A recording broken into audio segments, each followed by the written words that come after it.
Bom, boa tarde a todos, né? É uma satisfação muito grande recebê-los mais nessa oficina de pesquisa do nosso programa de mestrado da Universidade Paranaense. Então, eu gostaria de agradecer a presença de vocês. É realmente uma postura, né? Essa prática da nossa universidade, essas oficinas de pesquisa, trazendo pesquisadores de outras instituições, com outros assuntos, com outros enfoques sobre diversos temas jurídicos, né? Eu acho isso sempre muito interessante. Como eu já tinha adiantado para vocês, é engraçado o vínculo que há entre as oficinas com os respectivos organizadores. Então, normalmente a gente traz pessoas para falar de temas que nós somos mais vinculados, ou temas que nós costumamos pesquisar. Então, eu espero mesmo que vocês tenham uma tarde, né, e o início de noite profícuos, com diversos palestrantes, todos gabaritados nos seus respectivos pontos de pesquisa. Nós vamos começar com o Dr. Alex Matoso, ele é juiz do Tribunal de Justiça lá do Estado de Minas Gerais. Ele exerce a sua jurisdição na comarca de Itaúna, coincidentemente também é a comarca da Universidade de Itaúna, onde eu ministro aulas de mestrado e doutorado. Ele fez um mestrado, agora está fazendo doutorado, cursando doutorado, com um tema absurdamente importante, um tema novo, um novo enfoque para um tema antigo, né, podemos dizer assim, que é a intercomunicação das responsabilidades das diversas esferas, né, da civil, administrativa, penal e a sancionatória, que no caso é a lei de improbidade. Então, eu procurei escolher pessoas de temas completamente diferentes, né? Nós vamos tratar disso, depois nós vamos tratar de direitos digitais, por fim, ética na pesquisa, terminando com alguns aspectos sobre a lei de improbidade administrativa. Então, bem-vindo a todos, cumprimento uma vez mais o doutor Alex e agradeço a gentileza de estar aqui uma vez mais conosco, né, conversando, tecendo algumas considerações sobre um tema tão relevante para os nossos alunos aqui, mestrandos da Universidade Paranaense. Muito obrigado, boa tarde a todos, e passo a palavra para o doutor Alex. Obrigado, boa tarde a todos. Eu estou vendo aqui pela tela, né, os participantes, Daniel, José Adelar, Mariana, Alisson, João José, Kleber, Davidson, Camila, Ana Paula, Isabela, Fabiola, Ana Caroline, Tamis, Rosane, Nair e Michel. Para mim é um prazer enorme participar pela segunda vez da oficina de pesquisas do programa de mestrado em Direito Processual e Cidadania da Universidade Paranaense. E agradeço profundamente ao meu amigo e orientador, de vez em quando desorientador, Luiz Manel Gomes Júnior, professor doutor Luiz Manel Gomes Júnior, que é uma figura que vocês já têm convivência com ele. É difícil até de classificar, que para mim é um ser humano da melhor estirpe possível. Muito obrigado a todos. O tema que eu me propus trazer a debate hoje diz respeito à segurança jurídica e independência de instâncias de responsabilização de agentes públicos. Eu até gostaria de fazer uma inversão nesse tema, só na denominação do tema, porque eu gostaria de abordar esse tema da seguinte forma: independência das instâncias de responsabilização de agentes públicos e segurança jurídica, porque a consequência dessa independência nos fará atacar se existe segurança jurídica ou não.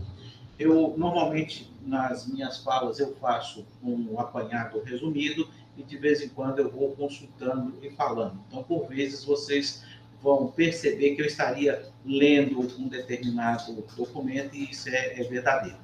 O prazo que me foi concedido é de 1h e 30 minutos. Eu não devo utilizar na apresentação todo esse tema. Mas como nós podemos abrir para debates, possivelmente o horário será todo utilizado. Uma outra coisa é que eu gostaria que não fosse uma apresentação daquele tipo de educação bancária, em que alguém fala e os outros simplesmente escutam. Eu gostaria que essa apresentação fosse intermediada por provocação de vocês, né, dos senhores e senhoras, para que me dê mais conforto nesse debate. Esse tema, que eu agora estou invertendo, independência de instâncias de responsabilização de agentes públicos e segurança jurídica me é muito caro, seja porque eu lido com isso no meu dia a dia da minha atuação jurisdicional. O professor Luiz Manel, na apresentação, já disse que eu atuo como juiz de direito, e a minha atuação na segunda vara civil da comarca de Itaúna abarca a questão de responsabilização de agentes públicos e muitos processos de improbidade administrativa. Seja também porque é o tema da minha tese de doutorado, que está sob a orientação do professor Luiz Manel. Bom, todos nós sabemos que os agentes públicos, e aqui eu vou fazer uma ressalva pequenininha, porque a lei de improbidade administrativa ela não trata só da responsabilização dos agentes públicos, aqueles ocupantes de cargos, funções e empregos públicos, mas também os particulares que a eles se aliam e cometem ilícitos de improbidade. Mas o nosso foco será voltado para os agentes públicos. Então, todos nós sabemos que os agentes públicos, por um único ato comissivo ou omissivo que violem direito de outrem, especialmente se esse outrem for a administração pública, esses agentes públicos estarão sujeitos à responsabilidade em diversas searas. Por vezes eu vou dizer searas, por vezes eu vou dizer instâncias, por vezes eu vou dizer espécies de responsabilização dos agentes públicos. Então, no âmbito da responsabilização dos agentes públicos, a doutrina clássica administrativista por excelência aponta 3 esferas, ou 3 searas, ou 3 instâncias de responsabilidade, quais sejam a responsabilidade penal, a responsabilidade civil e a responsabilidade administrativa. Enquanto a doutrina mais moderna estende esse rol de classificação a uma quadruplicação para destacar a seara da improbidade administrativa como uma esfera própria de responsabilização. Por quê? Embora ela pudesse mesmo estar inserida na esfera de responsabilidade administrativa genérica, aqui em seu contexto, né, essa espécie de responsabilização tem seus pormenores especiais que afasta um pouco do processo administrativo disciplinar simples, aproximando-a do direito penal. Daí a conclusão de que se trata de uma espécie afeta ao macrosistema do direito administrativo sancionador. Eu gostaria de saber dos senhores, né, das senhoras, se eu estou sendo muito rápido, se a velocidade está boa para a gente discutir desse jeito. Luiz Manel, tá bom? Ok. Bom, então, considerada essa premissa, e mesmo que alguns doutrinadores, a exemplo de Alexandre Maza, adotem uma classificação sêxtupla de esfera de responsabilidade, porque eles acrescem a essas instâncias de responsabilização a esfera do controle externo e a seara dos crimes de responsabilidade. Para fins desse nosso debate, eu optei por fixar a responsabilidade dos agentes públicos nas esferas penal, civil, administrativa e a de improbidade. Aqui, Alex. Sim. Eu até parei para pensar no que você falou, mas essa classificação que ele está falando, na verdade, o que acontece? Essas 2 novas categorias que ele coloca não deixam de ser responsabilidade administrativa, né? Sim, é porque eu estou dizendo que eles falam que seria sêxtupla, mas eu não vou tratar como sêxtupla, eu vou partir dessa clássica, que é 3, mas eu quero que, na administrativa, a de improbidade seja excluída dela e criada como se fosse uma responsabilidade estanque autônoma. Sim, concordo. Agora, se você falar que a responsabilidade, dos órgãos de controle, como um CNJ, por exemplo, ou mesmo que a Câmara faz no processo de responsabilidade, é administrativa, né? Continua sendo uma decisão administrativa. É por isso que eu vou ficar com essa tripartite, né? E só acrescendo a improbidade, porque ela, para mim, é tão específica que ela passa a ser autônoma. Então, só para fins de questão didática, nós teremos a responsabilidade penal, a responsabilidade civil, a administrativa genérica, que vai incluir a questão do processo administrativo disciplinar, a responsabilidade do controle externo. Tá? E eu vou excluir da administrativa apenas a improbidade, porque ela, para mim, é específica. Ok? Bom, então, visto isso, proponho que o nosso debate siga o seguinte caminho. Eu vou iniciar atacando a questão da independência das instâncias de responsabilização, mas sem esgotar esse tema. Daí eu passo à questão da segurança jurídica, que, sob a minha ótica, ela se mostra fragilizada em razão dessa propalada atual independência de instância, e fecho a discussão retomando exatamente a questão da independência dessas instâncias de responsabilização, com o propósito de verificar se esse conceito atual de independência de responsabilização, como algo extremamente autônomo e estanque, resiste a ser posto à prova, ou, como o Popper diz, né, a falseabilidade, a verificabilidade ou a refutação. Bom, então, retomando, nós vimos que um único ato omissivo ou omissivo atribuído a um agente público é capaz de atrair apuração em instâncias de responsabilidades diversas. Então, como o nosso propósito pode ser examinada sob o enfoque penal, sob o enfoque meramente civil, sob o enfoque administrativo, né? Essa esfera administrativamente pura, e sob o enfoque da improbidade. Tá? Até aqui, nenhum problema com essa divisão de instâncias. Esses enfoques têm que ser dados nessa divisão mesmo. Tá? Essas instâncias, historicamente, têm se mantido independentes. Elas são estanques mesmos, autônomas, refletindo pouca ou nenhuma interferência umas às outras.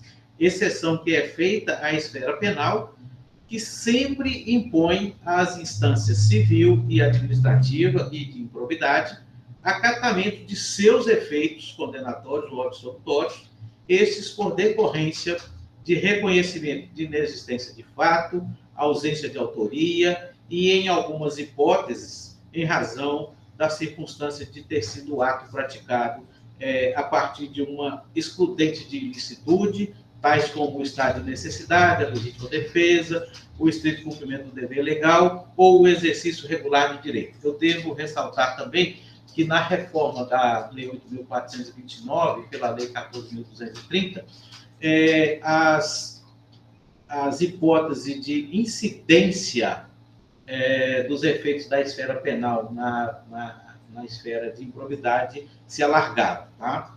Bom, um fato notório é que, atualmente, tanto o princípio da independência dessas instâncias, quanto as próprias referidas exceções a ele, isso tem previsão legal. Tá? A exemplo disso, eu posso citar o artigo 7º e o artigo 8º da Lei 13.869 de 19 e o próprio artigo 65 do Código Penal, que transfere os seus efeitos às outras instâncias. Assim, conforme defendem administrativista do quilate de Celso Antônio Bandeira de Melo, José dos Santos Carvalho Filho, Maria Silvia Zanella de Pietro, exatamente com base no princípio da independência das instâncias, no contexto atual, mostra-se perfeitamente possível levar adiante processos de ressarcimento de danos na área civil, ainda que o agente público seja inocentado na esfera administrativa. Tá? Essa esfera administrativa aqui eu estou tratando como a esfera administrativa pura, interna do Poder Executivo, quanto a esfera administrativa judicializada. Eu posso trazer ao Poder Judiciário uma questão atinente a um comportamento administrativo interno do Poder Executivo.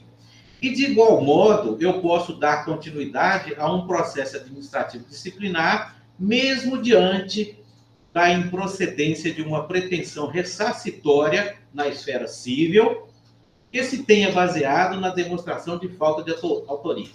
Então, eu estou afirmando que, no contexto atual, se por acaso um PAD aberto internamente no Poder Executivo concluir que o imputado não é o autor dos fatos, a questão pode ser levada a exame na esfera criminal, na esfera civil ou na esfera de improbidade no Poder Judiciário. Tá? E, com referência a isso, eu quero trazer uma experiência própria que eu vivi foi anteontem. Eu estava fazendo uma audiência, e eu estou aqui na minha sala de audiência, tá? Minha sala de audiência é ao mesmo tempo gabinete, né? E anteontem eu estava fazendo uma audiência aqui em um processo de ação civil pública por improbidade administrativa proposta pelo Ministério Público em face de 2 agentes públicos. Um desses agentes exercia, ao tempo dos fatos, o cargo de secretário municipal de finanças. O outro, o cargo de chefe de vigilância patrimonial do município. E a discussão de improbidade fora porque ambos estariam sendo imputados à responsabilidade por prestação de horas extras pelo chefe da vigilância patrimonial, que foi paga com a assinatura do secretário de Finanças, e essas horas extras seriam fictícias. Então, nesse processo, eu tive a oportunidade de observar um questionamento. A gente estava ainda no ponto de conciliação, estava sendo proposto um acordo de não persecução civil, não persecução por improbidade administrativa. O Ministério Público fez a proposta de ressarcimento dos danos e aplicação somente de multa a cada um dos 2. Os danos poderiam ser divididos entre eles, mas a multa seria impingida a cada um separadamente no valor determinado. E o secretário, até então secretário de Finanças, arguiu ter sofrido uma sindicância interna do Poder Executivo, que concluiu que ele não tivera participação nos fatos considerados ímprobos, que ele não teria autorizado nem determinado o pagamento das fictícias horas extras. E o Ministério Público imediatamente rechaçou essa fala do secretário, dizendo, acenando com o princípio da independência das instâncias, dizendo que, mesmo que resultante da sindicância, a conclusão de que ele não houvera participado dos fatos, ele poderia rediscutir esses mesmos fatos, essa mesma autoria, nesse processo de ação civil pública por improbidade administrativa e demonstrar a participação dele. Bom, não foi aceita a transação proposta, o acordo de não persecução civil de improbidade. O processo foi pedido a suspensão dele para que eles negociassem mais a respeito desse acordo, e paramos nesse ponto anteontem. E exatamente nessa hora dessa audiência, eu me fazia umas perguntas mentalmente, sabe? E a primeira delas foi a seguinte: será mesmo simplesmente por conta de um alegado princípio de independência das instâncias? Será que é só por isso que aquela alegada conclusão alcançada na sindicância não seria capaz de sustentar a extinção da ação de probidade administrativa? Seria só por isso? E segundo, a sindicância levada a efeito na seara da responsabilidade administrativa, mesmo que interna, não é um instrumento jurídico válido que, em muitas das vezes, por sua conclusão, impede a instauração de um PAD por inocentar o agente público investigado? E mais adiante, talvez na cabeça dos senhores e senhoras esteja passando uma dúvida, porque o artigo 5º, inciso 35 da Constituição, diz que a lei não excluirá da apreciação do poder judiciário lesão ou ameaça a direito. Então, os senhores poderiam pensar que, em sendo um procedimento interno do Poder Executivo, não judicializado, ele não teria força de impedir essas outras instâncias com a sua conclusão, né? E eu me pergunto ainda, haveria segurança jurídica, ainda que a conclusão dos senhores fosse essa, que eu deveria judicializar essa questão? Bom, as duas primeiras perguntas, a resposta dessas duas primeiras perguntas, por conta do estágio atual de desenvolvimento da doutrina e da jurisprudência a respeito desse tema de independência de instância, infelizmente é negativo, né? O que atualmente diz a doutrina, o que atualmente diz a jurisprudência é que o resultado de uma sindicância ou um PAD administrativo ou o resultado de uma sentença cível não implica seus efeitos absolutórios na esfera penal e na administrativa. O que se tem hoje é que a esfera penal, elevada a uma condição de super esfera de responsabilidade, ela pode irradiar os seus efeitos condenatórios ou absolutórios às demais, mas o inverso não seria possível, né? Mas essa terceira questão, se havia segurança jurídica em uma dada situação dessa, ainda estava sem resposta, né? Ou melhor, nada indicava a existência de segurança jurídica nessa hipótese. E ainda não me convenço que há segurança jurídica nessa hipótese. Então, nesse ponto, de acordo com o nosso caminho proposto para esse debate, aí então nós vamos abandonar a questão dessa interdependência de instância, e eu espero que os senhores e senhoras tenham compreendido como é o arcabouço atual, que uma instância não interfere na outra, exceto a criminal. E aí a gente vai passar por debater a questão da segurança jurídica, né? E depois a gente retoma em fechamento a questão da interdependência das instâncias. Bom, pois essa questão da segurança jurídica, ela tem uma importância tão profunda e verdadeira que nos estudos que eu tenho feito para tese de doutorado, eu consigo demonstrar essa importância em um simples fato nos julgamentos das ações de inconstitucionalidade. Quando o Supremo Tribunal Federal, e aqui eu vou usar uma ressalva filosófica, né? Porque quando eu fiz a qualificação do projeto, a professora Luana estava na banca e ela me questionou a respeito dessa forma minha de falar, que eu disse que o Supremo Tribunal Federal estaria transgredindo a Constituição. E ela não gostou dessa frase, eu tive que dizer que era para verificar essa afirmativa como se fosse uma questão filosófica. E aí sim, ela se convenceu nessa hipótese filosófica, então eu estou fazendo a ressalva aqui.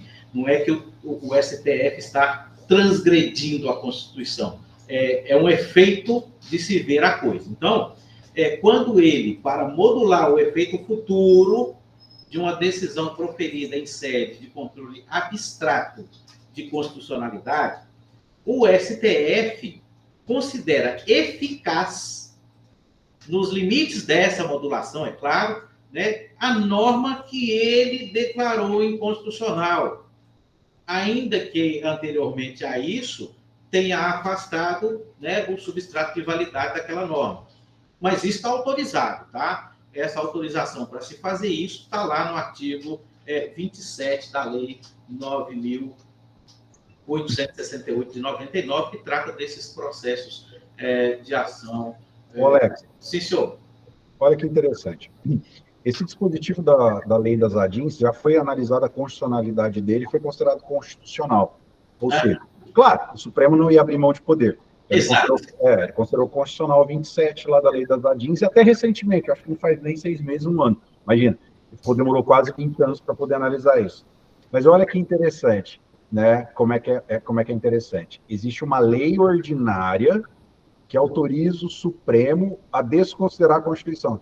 Exatamente. É esse ponto que eu estou querendo tocar nele. Mas por que isso existe, Luiz? Por que isso existe? É por causa da segurança jurídica. Mas eu precisaria... Não, eu entendo que não precisaria nem desse dispositivo. Sim. Eu acho que o dispositivo tanto ele é desnecessário, porque isso decorre do poder jurisdicional e do poder geral de cautela do judiciário, né? Então, o judiciário poderia fazer essa modulação mesmo. Tanto é que é ridículo, porque a autorização da modulação vem de uma lei ordinária.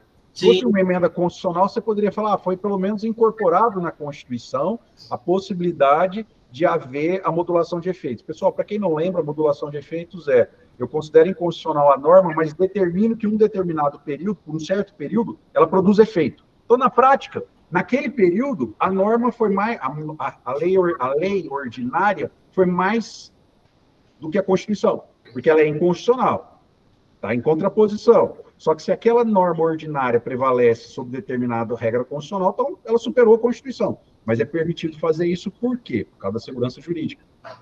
Então, eu acho que estar à disposição na lei ordinária chega a ser contraditório, né? A lei ordinária autoriza a desconsideração da Constituição. Exatamente. E nesse ponto eu quero chamar a atenção que, acontecendo essa situação que, do ponto de vista filosófico, é esdrúxulo, tanto que a professora Luana já me apertou lá na banca de qualificação do projeto, né, que fica demonstrado que a segurança jurídica é a base de todo o sistema jurídico existente no nosso país e tem supremacia sobre a Constituição. Só para esclarecer mais essa questão, eu vou ler aqui o artigo 27, que diz assim, ao declarar a inconstitucionalidade de lei ou ato normativo e tendo em vista razões de segurança jurídica ou de excepcional interesse público, poderá o Supremo Tribunal Federal, por maioria de 2/3 de seus membros, restringir o efeito daquela declaração ou decidir que ela só tem eficácia a partir do seu trânsito em julgado ou de outro momento que venha a ser fixado. Ou seja, momento para futuro, né? Então, o que acontece? O Supremo Tribunal Federal fala assim, a lei é inconstitucional. E se a lei é declarada inconstitucional, ela é declarada inconstitucional no seu nascedouro, desde quando ela nasceu. Não é possível transformá-la em constitucional. Mas ele usa esse subterfúgio em benefício, em homenagem à segurança jurídica, e diz assim, em determinado período, eu reconhecendo que essa lei é inconstitucional, ela será tida por constitucional nesse período. O que eu estou fazendo? Simplesmente dando segurança jurídica. Então, só para fazer um retrocesso aqui. Nessa situação que eu acabei de expor, eu tenho, por um lado, é incontroverso o fato de que, ao declarar uma norma inconstitucional, o Supremo Tribunal atesta que a norma examinada tem um defeito, um vício congênito, ou seja, desde o nascimento dela no mundo jurídico. Há duas. Mesmo diante da declaração de um vício congênito em uma determinada lei, em algumas situações, ao modular os efeitos dessa declaração exatamente para dar segurança jurídica aos jurisdicionados, a Suprema Corte estabelece uma situação sui generis, conquanto autorizada pela própria Constituição, né, porque, no final das contas, a Constituição autorizou a lei ordinária que deu poder para que ele fizesse isso, a validade de uma lei que ele declarou que é inválida. Então, a segurança jurídica, conforme nós estamos vendo até aqui, justifica o fato do Supremo Tribunal dar validade a uma norma que ele mesmo declarou inconstitucional. E isso, a meu ver, é o fundamento maior de todo o ordenamento jurídico, até mesmo da própria Constituição, né? Então, nesse modo de pensar, e por conta disso, é fácil constatar que a busca de adequados limites, que aqui eu traduzo como segurança jurídica, da punição de alguém que tenha transgredido as normas do convívio social, sempre foi, historicamente, sempre foi uma preocupação do ser humano. Tanto isso é verdade que é bastante conhecida a famosa lei de Talião, né? Olho por olho, dente por dente, que foi anotada primitivamente no Código de Hammurabi e também na Bíblia. Para quem segue, gosta de ler a Bíblia, eu posso indicar que está lá no livro de Êxodo, capítulo 21, dos versículos 23 a 25. Só que tem o seguinte, uma leitura um pouco desatenta do que seja, quais são os efeitos dessa lei de Talião, pode levar à conclusão de que ela sustentasse vingança a qualquer modo. Mas não é bem assim, não. Tá? Muito ao contrário disso. O propósito da lei de Talião era o de dar limites às punições, trazendo-as pela via da proporcionalidade para mais próximo do que se entendia como justo ou adequado às transgressões ocorridas. Ou, né, explicando melhor essa questão, dar segurança jurídica aos processos punitivos daquele tempo, definindo-se que as punições não poderiam exacerbar para além do necessário a conformação social dos delitos a que se impusessem as pessoas, mas que proporcionalmente deveriam refletir o que fosse justo. Então, a lei de Talião, por base no seu senso de justiça, importou, naquela ocasião, um avanço em termos de segurança jurídica. Por que isso? Por que eu estou falando isso? Porque o transgressor de alguma das regras daquele tempo, que se submetesse a ela, tinha de antemão a certeza, a segurança jurídica, que a punição não se imporia para além do necessário, ou seja, ele tinha a certeza de que haveria proporcionalidade entre o delito cometido e a pena aplicada. E, ao utilizar nessa nossa exposição, nesse nosso debate, né, o exemplo da lei de Talião como parâmetro de segurança jurídica, eu vou ressaltar aqui, consideradas as exigências dos contornos das necessidades sociais vigentes nos primórdios da nossa civilização, certamente nós não desconhecemos que essa avaliação está limitada ao âmbito das penas. Para fins da lei de Talião, o princípio da segurança jurídica tinha óptica voltada às penas aplicadas, ou seja, ao resultado e consequência do processo apuratório do delito, não do processo apuratório propriamente dito. Mas, independentemente disso, e levando em conta essa ordem de ideias, guardadas as devidas proporções, tá, pessoal? De uma questão histórica, lá de 4.000 anos atrás, né, para outra, eu posso afirmar que quase 4.000 anos depois da utilização desse conceito da lei de Talião com base no Código de Hammurabi, surge outra situação que é carente de ressistematização da estrutura de apuração e consequente punição também em busca da necessária segurança jurídica, ou seja, a situação referente aos delitos praticados pelos agentes públicos e, mais especificamente, no que diz respeito à falada independência de instância. Então, nesse momento, eu acho que seja oportuno responder àquela terceira indagação a que eu me referi. Vocês se lembram dela?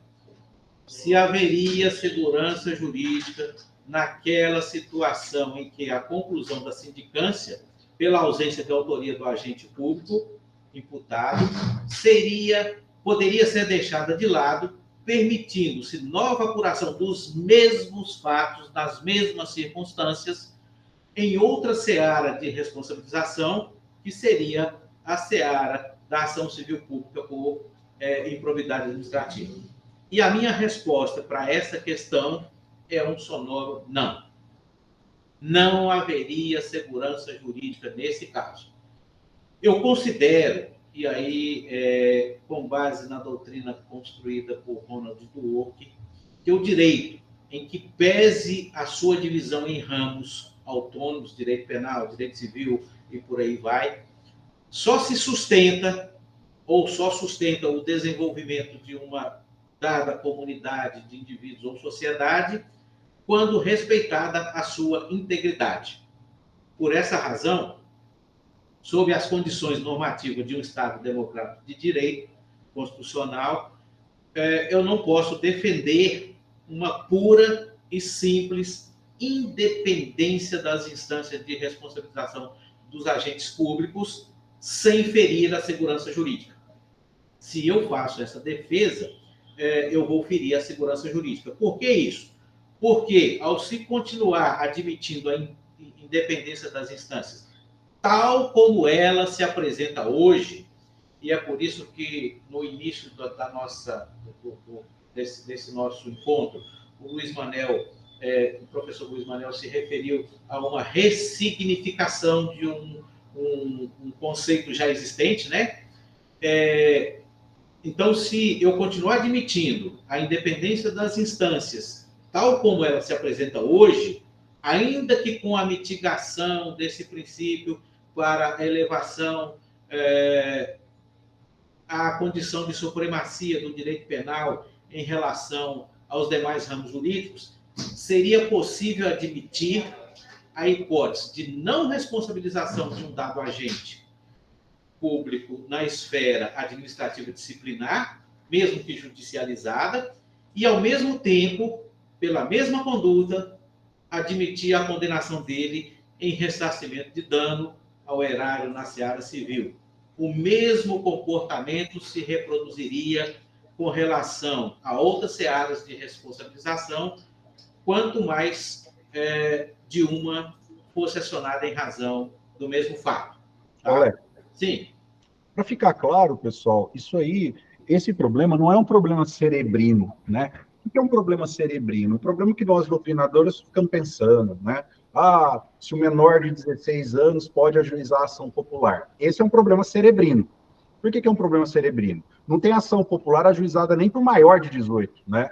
Então, não tem centenas de adolescentes na porta do fórum querendo ajuizar a ação popular. Eu nunca vi. Então, esse é um problema cerebrino. A gente fica discutindo isso, mas não tem efeito prático nenhum. Agora que nós estamos discutindo, tem efeitos práticos gigantescos. Eu tive um caso que eu não consigo explicar para o cliente, nunca consegui explicar. Prefeito de uma determinada cidade. O tema foi levado na esfera penal. Isso antes da reforma da lei de improbidade, né? Com a lei de improbidade atual, o tema teria sido resolvido por causa da segurança jurídica. Qual foi a decisão do TJ São Paulo na esfera penal? O ato foi legal, benéfico e trouxe vantagem financeira ao município. Então, o ato foi legal, benéfico e trouxe vantagem financeira. Na improbidade, o ato foi ilegal, foi ímprobo e causou prejuízo. O mesmo ato. E aí eu fui fazer a sustentação oral, aí o desembargador da Câmara de Direito Público, né, e eu levei, obviamente, o penal, porque o penal foi julgado primeiro, transitado em julgado, com parecer da Procuradoria-Geral de Justiça pela improcedência da denúncia. Aí eu levei, A resposta do desembargador foi: as instâncias são independentes, doutor. O senhor não sabe que a instância administrativa é independente da penal? E aí eu peguei e argumentei com ele, né? Falei, bom, excelência, aí de que direito é esse que o mesmo ato, analisado sob esferas diferentes, tem resultados diversos, né? O ato, como é que um ato pode ser legal numa esfera e ilegal na outra? E eu não estou falando em absolvição por falta de prova, né? Não absolveu por falta de prova, não. Absolveu porque o ato não é crime. Não é crime por quê? Porque ele foi legal, é válido e trouxe benefício. Então, é um exemplo concreto. Para efeito, Alex, essa ação de improbidade até hoje não terminou. Então, tanto que eu estou esperando essa ADIM que está no Supremo para poder fazer a petição para extinção dela em razão da reforma, porque a ação penal não só foi julgada improcedente, né? Como a ação penal foi reconhecida a legalidade do ato. Pois é, e para provar que não é uma questão cerebrina, Luiz e colegas, eu trago aqui um outro exemplo, a situação do julgamento que está em curso ainda no Supremo Tribunal Federal, a ação penal 864, ela não foi extinta, né? Está sob relatoria do ministro Roberto Barroso.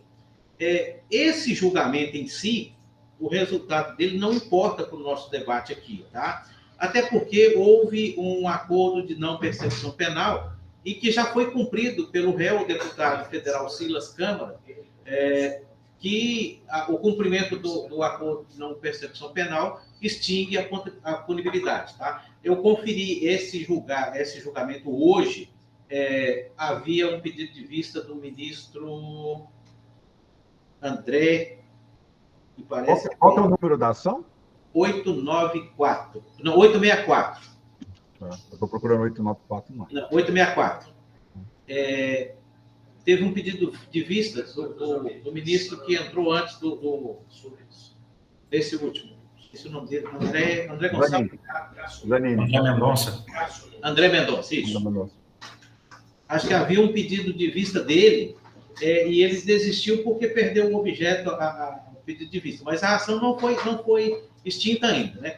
Mas o que interessa desse julgamento, dessa ação, é o fato de que o Silas, o deputado federal Silas Câmara, ele foi absolvido em ação de improbidade. O processo é o de número 2006-3200-004-145-3, por decisão da 4ª turma do Tribunal Federal da Primeira Região, sendo essa circunstância, conquanto arguída pela defesa, descartada pelo ministro Luiz Roberto Barroso, que em seu voto deixou consignado a exclusão com tais palavras. Eu vou ler o que ele está dizendo aqui, ó. Abro aspas. Finalmente, a defesa ressalta o fato de o réu ter sido absolvido na ação de improbidade administrativa número tal. Ponto. Contudo, a responsabilidade civil é independente da responsabilidade penal, podendo o juízo criminal, com base na interpretação dos fatos e na integração dos indícios, vir a concluir pela culpa do réu. E aí nós teremos a evidência de possibilidade de conclusões nas variadas esferas de responsabilidade dos agentes públicos a respeito do mesmo fato, que essas decisões, essas conclusões sejam diversas e, por vezes, conflitantes. Ainda que sejam diversas, se não fossem conflitantes, não teríamos problema, né? Mas conflitantes é muito difícil de tratar. O professor Luiz Manel, com muita propriedade, falou que isso é impossível de se explicar a um determinado cliente. Ele não vai entender como é que funciona isso nunca. E aí isso vai consubstanciar, no meu modo de ver, uma situação inaceitável em um Estado democrático de direito. Isso porque a hipótese de decisões conflitantes entre as diversas instâncias de responsabilização, especialmente a respeito da ocorrência da conduta, quer dizer, materialidade, e da identificação de quem seja seu autor, ou seja, da autoria, implica violação ao princípio da segurança jurídica, que se considera o pilar irradiante do ordenamento jurídico. Assim também constitui essa garantia da segurança jurídica, constitui um direito fundamental que é consagrado constitucionalmente. Então, meus caros, de tudo que nós vimos até aqui, é de se concluir que as esferas, aí eu estou retomando, depois de passar por essa discussão da segurança jurídica, é de se concluir que as esferas de responsabilização civil, penal e administrativa interferem efetivamente uma nas outras, de modo contundente, a ponto de qualquer delas impedir que se continue a apuração a partir dos mesmos fatos nas demais instâncias, assim como, por outro lado, impor, se reconhecida a responsabilidade do referido agente em qualquer delas, a obrigatoriedade do igual reconhecimento nas demais esferas, respeitando-se apenas a questão da adequação da capitulação. É isso que nós temos hoje, mas isso não é admitido pela doutrina e não é admitido pela jurisprudência. Nessa ordem de ideias, em um determinado ordenamento jurídico que se propõe a ser íntegro, sob a égide de um Estado democrático de direito constitucional, não se concebe possa haver decisões conflitantes em convivência harmônica em decorrência tão somente da adoção de um suposto princípio da independência de instância de responsabilização dos agentes políticos apontados transgressores de normas relativas a qualquer dessas instâncias. Aliás, ao considerarmos os termos dos parágrafos 1º a 5 do artigo 21 da Lei de Improbidade Administrativa, Lei 8.429 de 92, com a redação que foi dada pela alteração feita por meio da Lei 14.230 de 2021, é possível notar uma tendência do legislador, ele não vai conseguir escapar disso, uma tendência de transformar em mito essa propalada independência das instâncias de responsabilidade dos agentes públicos. Vejam o texto. Artigo 21, parágrafo 1º. Os atos dos órgãos de controle interno e externos serão considerados pelo juiz quando tiverem servido de fundamento para a conduta do agente público. Parágrafo 2º. As provas produzidas perante os órgãos de controle e as correspondentes decisões deverão ser consideradas na formação da convicção do juiz, sem prejuízo da análise acerca do dolo na conduta do agente. Parágrafo 3º, e aqui muito importante, as sentenças cíveis e penais produzirão efeitos em relação à ação de improbidade. Até então, as ações cíveis não faziam efeito nas ações de improbidade, quando concluírem pela inexistência da conduta ou pela negativa de autoria. Parágrafo 4º. A absolvição criminal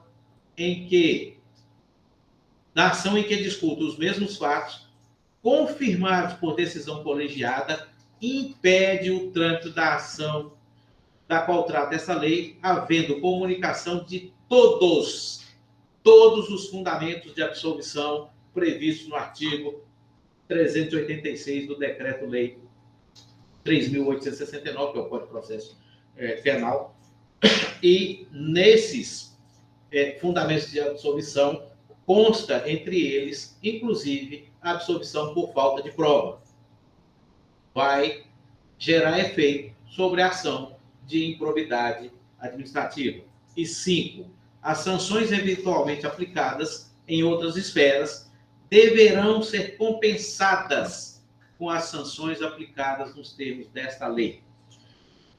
Então, e aqui já caminhando para a conclusão, eu considero que é forçoso admitir que a segurança jurídica, considerada como o pilar irradiador do ordenamento jurídico, impõe a ressistematização do que se tem até então como independência das instâncias de responsabilização do agente público no direito brasileiro, para se considerar, doravante, uma situação de íntima interdependência dessas referidas instâncias. É o que eu defendo, é o que eu acredito, é o que eu vivo. são essas as minhas considerações. Eu me coloco à disposição para o debate. Bom, Alex, parabéns, né? Obrigado. Eu tenho bastante dificuldade só para admitir o efeito da instância administrativa, né? Então, tipo, a não ser que a gente comece a dividir a categoria administrativa. Eu não posso dar o mesmo valor, e aí eu tenho dificuldade, de uma sindicância feita, por exemplo, seja na prefeitura, seja no Estado, seja na União, o mesmo valor, por exemplo, de uma sindicância ou de um processo administrativo no âmbito do Conselho Nacional do Ministério Público ou do CNJ, por exemplo, né? Então, tipo, eu interno, eu tenho que pensar sobre isso, que é a decisão administrativa, ela teria graus, né? Tipo, dependendo do órgão administrativo, levando em consideração o nível de imparcialidade na decisão, né? Entendeu? Entendi, Luiz. E esse é um dos meus tormentos Porque eu não posso falar que uma sindicância feita pela Prefeitura de Itaúna tem o efeito de extinguir uma ação de improbidade. Se eu fizer isso, a gente sabe o que vai acontecer, né? Vão se abrir sindicâncias e usar ela como elemento para poder impedir a ação de...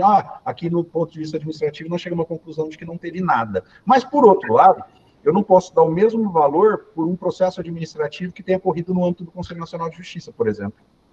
Eu entendo a sua indagação, e esse é um tormento que eu tenho também na elaboração da tese, porque essa esfera administrativa interna, ela faz parte das instâncias de responsabilização. E exatamente por esse fato ocorrido há 3 dias, né, anteontem, da arguição dessa sindicância, eu também fiquei em dúvida, tá? Só que eu estou preferindo tratar isso da seguinte forma: a administração pública também é submetida ao princípio da legalidade, e os instrumentos que são utilizados devem ser utilizados sem vício algum.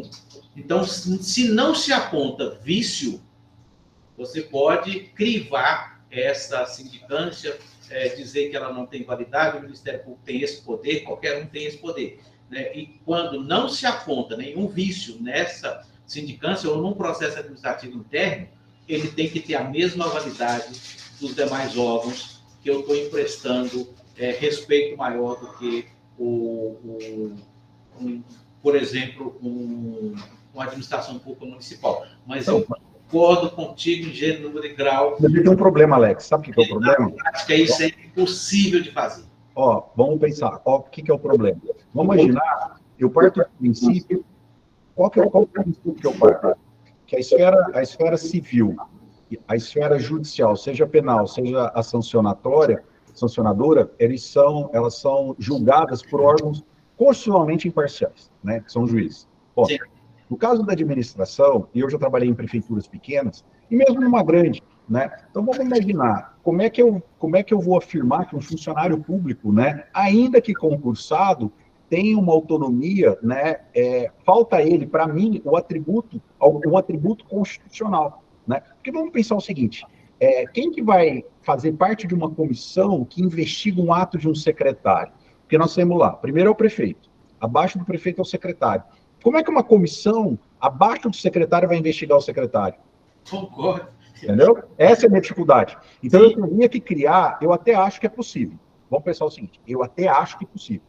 Mas o que a gente teria que fazer? Nós teríamos que criar, em cada município, uma espécie de controladoria em face à atribuição política. Por exemplo, essa controladoria, ela teria poderes, inclusive, até contra o próprio prefeito municipal. Você entendeu?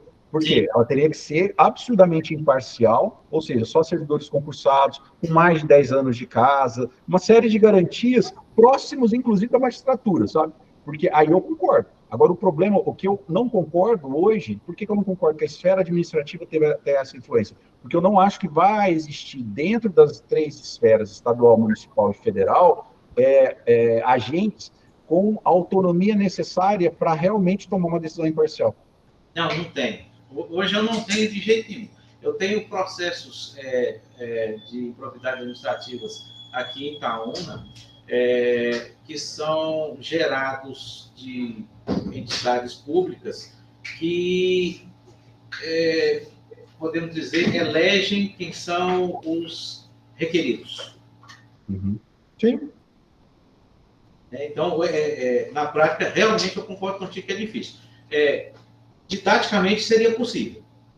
Sim, mas nós teríamos que pensar nisso, né? Eu só admito esse efeito e esse valor para a decisão administrativa se ficar comprovado que o órgão que investigou tem uma autonomia e uma independência próxima dos juízes, né? Portanto, é que o CNJ tem essa preocupação. Tanto o CNJ quanto o Conselho Nacional do Ministério Público tem essa preocupação. A maioria dos membros, isso para o bom e para o mal, né? A maioria dos membros é formada por pessoas com garantias constitucionais, seja promotores de carreira ou membros da magistratura. Né? Mas para excluir, Luiz, você tem que convir comigo, para excluir a esfera administrativa desse poder que a gente está discutindo aqui, eu tenho que dizer que os atos administrativos não têm presunção de legitimidade. Não, eu não preciso falar isso. Eu vou falar diferente. Eu vou falar que as sindicâncias, a esfera de responsabilização administrativa, elas são decididas por pessoas que não têm uma atribuição igual às outras. Então, aí eu tenho... Por que eu estou dando um tratamento diferenciado? Porque a esfera sancionatória, a civil e a penal, as sanções são aplicadas por pessoas que gozam de uma independência constitucional, uma independência dada pela Constituição, que a esfera administrativa não tem. A não ser que eu possa utilizar também a questão do artigo 35, do artigo 5º, inciso 35, considerar o poder de influência das instâncias apenas aquelas que seriam judicializadas. Eu não acho que tem que ser judicializada. Então, vamos imaginar, se eu quiser dar esse nível de efeito para as decisões administrativas, eu tenho que idealizar um modelo em que as pessoas ou a comissão, seja quem for. Tanto é verdade que você sabe, por exemplo, eu não posso instaurar uma comissão processante com servidores em comissão, porque é uma presunção de que vai ser parcial. Então, imagina. Agora, como é que eu vou dizer que um agente público que depende de promoção, depende de uma série de benefícios dados pela própria administração, vai agir de forma imparcial? Então, na verdade, eu só admito que a instância administrativa tem o mesmo efeito que as demais se os agentes que tiverem encarregados de aplicar essas sanções tenham garantias equivalentes às demais, né? E só para finalizar, não vou ficar discutindo isso, mas é um tema interessante, porque eu tenho que dar uma justificativa. Por que a esfera administrativa não tem esse efeito? Né? Ela tem um efeito só persuasivo, ela não tem um efeito de impedir. E outra coisa interessante que eu quero que você pense é a regra que tem na ação popular, né? Que a ação popular é uma coisa que todo mundo esquece, mas ela tem a primeira regra, que diz que a sentença prolatada em ação popular ela tem efeito erga omnes, né? Então, ali o legislador quis dar um efeito gigantesco. Então, eu queria que você abrisse um ponto para discutir, inclusive, na tese isso. Se uma decisão da ação popular, ela chega a ser até mais forte que a penal, né? Por quê? Porque o legislador deu o efeito erga omnes, né? Erga omnes é contra todos, né? Ou para todos. Então, significa que nós temos um soluço no sistema, que é uma ação de natureza constitucional, que tem de natureza constitucional e coletiva, que tem um dispositivo que pouca gente... Realmente, o Camilo escreveu sobre o comentário, no nosso comentário da lei da ação popular sobre isso, e tipo assim, o que significa isso? Significa que a decisão da ação popular prevalece sobre todas as demais, né? E aí, se tiver uma ação popular sobre uma ADIM, né?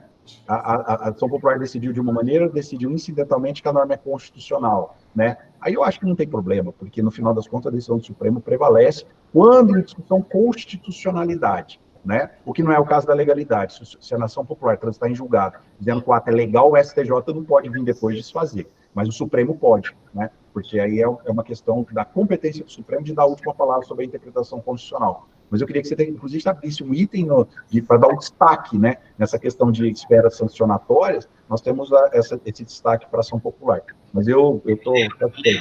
Lembra que eu não posso ficar abrindo tanto item assim mais não, tá? Estou com prazo. Pessoal, alguém gostaria de fazer alguma pergunta? O prazo é um capricho, galera. Tá certo. Sabe o que eu adoro? Eu adoro fustigar juiz, porque nós, advogados, os juízes fustigam com o prazo, né? Só nós temos prazo. Aí, quando eles não lidam bem com o prazo, né? Toda vez que eu orientei juiz, eles lidam muito mal com o prazo. Né? Sim, com certeza. Alguém gostaria de fazer alguma pergunta? Deixa eu ver. Alex, obrigado, então. Pessoal, agradeço muito a posição do Alex. É um tema que vale a pena escrever, inclusive no nosso mestrado. Ele é um tema muito rico, né, muito vivo, especialmente agora com a alteração da lei de improbidade administrativa, está o Supremo, né? O Supremo está decidindo sobre a constitucionalidade dos dispositivos da 21.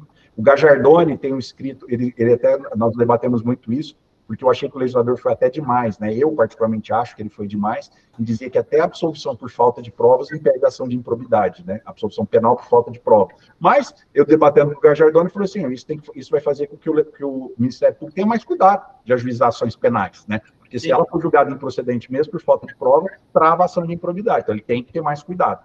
Então, de qualquer forma, vamos ver o que o Supremo vai decidir. Eu acredito que, pelo menos, a questão da falta de prova, eles devam reconhecer a inconstitucionalidade. No mais, vamos esperar. Alex, obrigado. Firme e forte na tese. Eu vou estar em dezembro aí para a banca do Tiago. Qualquer coisa nós conversamos. Ok, muito obrigado. Eu que agradeço a oportunidade. Sempre que precisar, eu estou à disposição. Obrigado. Ana, boa sexta. Queria falar alguma coisa. Eu não vi. Alguém quer falar alguma coisa? Parece que a Ana Paula levantou a mão. Eu não vi. Aqui para mim não apareceu. Ô, Ana, se precisar falar, pode falar. Não. Tá bom. Obrigado. Obrigado, Alex. Grande abraço. Abraço. Abraço a todos. Até mais.